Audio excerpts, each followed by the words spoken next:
Hello everyone, welcome to Inconvenient Truths. I'm your host, Jennifer Zeng. The second generation raids of the Chinese Communist Party have collectively rebelled, aiming to form a new party to overthrow Xi Jinping's rule. This marks the most significant political crisis faced by Xi Jinping since he came to power. Amidst the heated Taiwanese election campaign on January 3rd, the Taiwanese newspaper Liberty Times published an article on its front page stating that the second generation raids group led by Liu Yuan has formed a political consensus to overthrow Xi Jinping's rule. Liu Yuan is the son of Liu Shaoqi, former chairman of China. Second-generation raids, or Hong Dai, refers to the sons and daughters of Chinese political elites, especially children of the founding members of the CCP. The author of the Liberty Times article is Yuan Hongbin, a former professor at Peking University who is now living in Australia. He is also a former classmate of former Chinese Premier Li Keqiang. In the article, Yuan Hongbin states that the second-generation raids believe that Xi Jinping has completely betrayed Deng Xiaoping's reform and opening up policy after 10 years in power and has regressed back to the era of the Cultural Revolution, leading to a comprehensive crisis in politics, economy, society, and diplomacy. They also believe that Xi Jinping has destroyed the CCP's system of democratic centralism and implemented personal dictatorship, which has led to the deterioration of the economy and people's livelihood, the near bankruptcy of the national treasury, and boiling public resentment, turmoil among officials, and an imminent social crisis. The article proposed that the second-generation raids will form a new party, transform the CCP into a Chinese Social Democratic Party, and move towards a democratic socialist parliamentary political system. They will also abandon the policy of using force to threaten Taiwan and improve diplomatic relations with other countries. The article states, we will take action, issuing an appeal to the 90 million CCP members, launching a groundbreaking democratic political reform, stripping Xi Jinping of the power to dominate China's destiny, etc. The article mentions that the second-generation Red members who participated in the anti-Xi petition include Liu Yuan and Deng Pufang, son of Deng Xiaoping, Hu Deping, son of former CCP head Hu Yaobang, etc.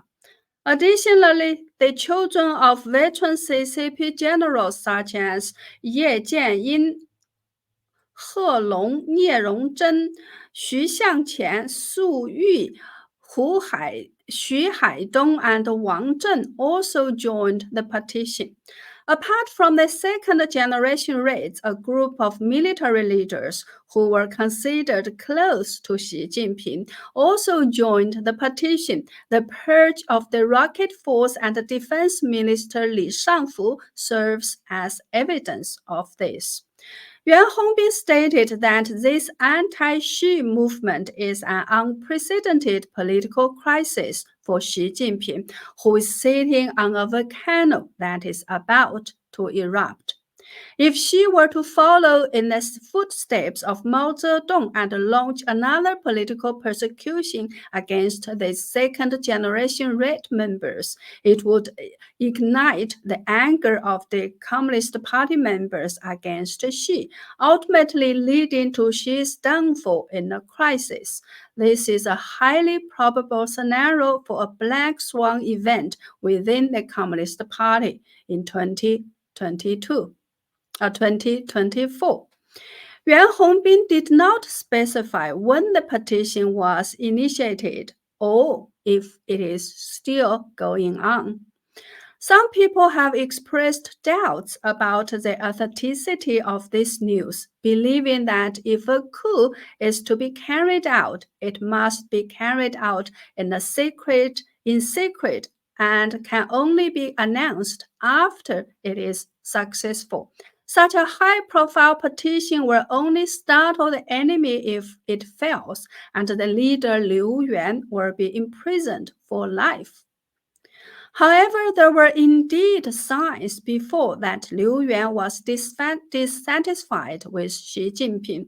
For example, on November 1st, 2023, Liu Yuan published an article commemorating the 125th anniversary of Liu Shaoqi's birth.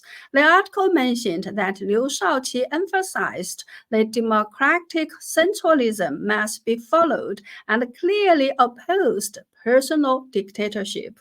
It also mentioned that during Deng Xiaoping's era, regulations were made to not allow one-man dictatorship or paternalism and prohibit any form of personality cult. The article was considered to be an unnamed criticism of Xi Jinping's dictatorship. In addition, on the evening of November 6, a concert commemorating the 125th anniversary of Liu Shaoqi's birth was held at the Beijing Concert Hall. Many second-generation Reds, including some military generals, attended the concert. However, Xi Jinping, who had attended an event on the 120th anniversary of Liu Shaoqi's birth, was absent and did not make any statement. At the same time, many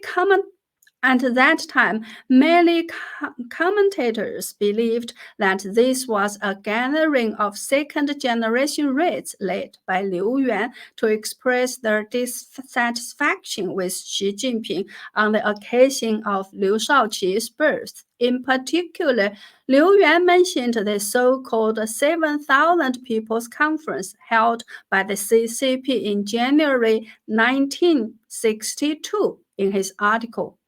In 1962, due to the man-made famine caused by the CCP, tens of millions of Chinese people died.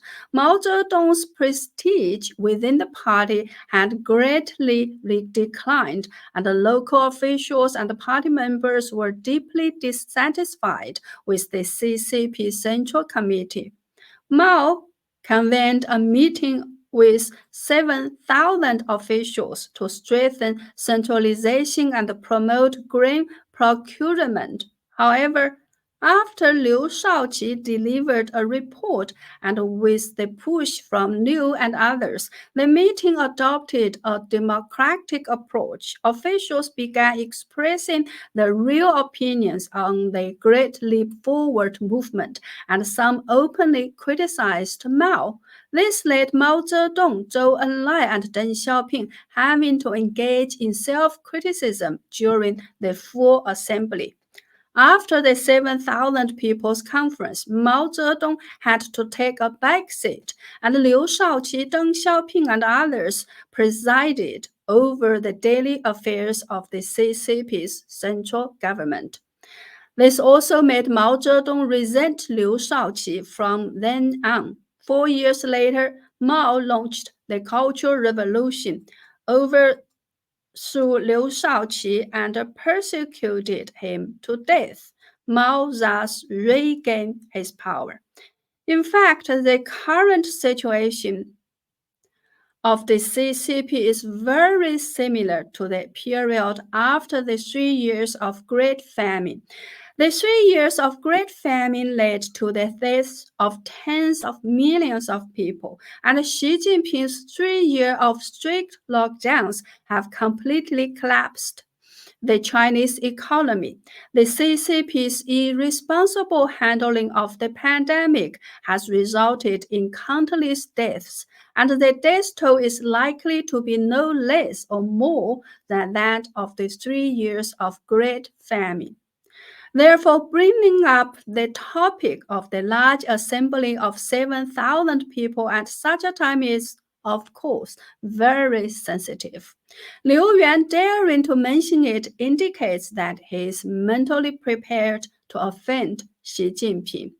Therefore, personally, I tend to believe that the disclosure by Yuan Hongbin of the collective opposition of the second generation raids against Xi is very likely true.